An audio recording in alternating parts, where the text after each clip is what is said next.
Hello, students. We are going to learn today a very important topic of mathematics called trigonometry. So, the word this trigonometry consists of three important terms like tri, gono, and metry.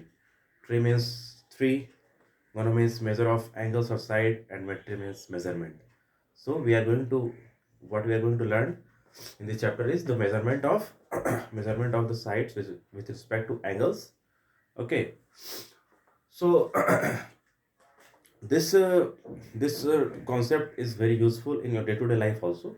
Okay, this trigonometry concept is you can relate in your daily science also. Okay, so let's get started. And I hope that you all are aware of what the triangles. Okay, so we have different type of triangles like right angle triangles, acute angle triangles, scalene triangles, obtuse, right? So basically, this trigonometry is all about right angle triangles having one of the angles as 90 degree. Okay, and the another two angles is acute angles. So suppose we have a triangle. Okay, this is a right angle triangle. If we name a triangle A, B, and C, right angle at B. Okay, so we have in this trigonometry chapter, we have called trigonometry ratios. Okay, so here you need to find the relation between the angles, these three angles, with the corresponding sides. So this assume this triangle, the base is called that adjacent side. This is called that opposite side. Sorry, this is the hypotenuse. This is the opposite side, and this is the adjacent one.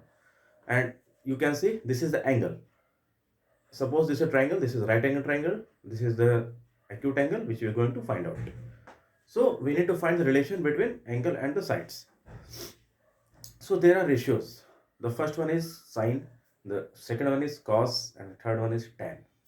So what about sine? So when we are going to find the ratios of sine, so we need to take in the numerator as perpendicular, and in the denominator we need to consider it as a hypotenuse. So the sine theta, the angle which we have called, let it make as a theta. So the value of sine theta will become as perpendicular upon hypotenuse, or you can say that opposite side divided by hypotenuse. This will give you a sine theta.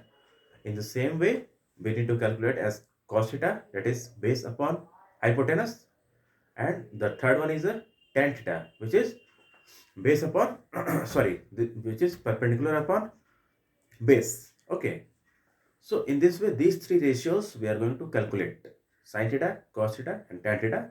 And the reverse are also we need to going to calculate. The reverse of sin theta is cosec theta. The reverse of cos theta is sec theta.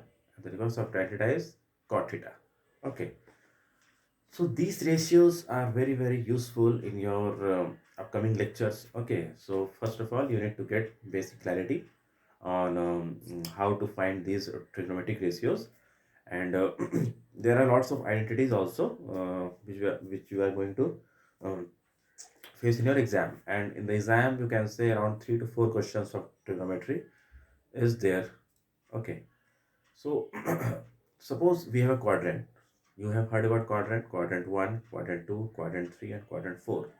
So in the first quadrant, all these trigonometric ratios have the positive values, means sine, cos, tan, sec, cosec. Okay, got all have the positive values. In the second quadrant, we have sine and cosec as positive values. In the third quadrant, we have cot and tan as positive values. And the fourth quadrant, we have cos and sec as a positive values.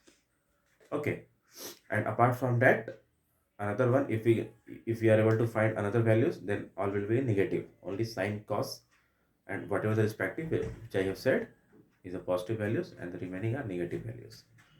So there are various applications of trigonometry like height and distance. Okay, whenever we need to find a relation between a base and a perpendicular and a hypotenuse, then you are going to use this trigonometry.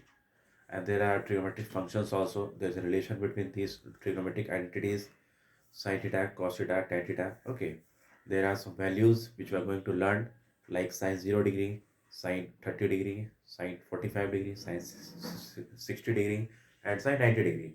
So these are the basic sine functions. Okay, so we are going to learn all this in the upcoming lectures. Thank you. We'll see you soon.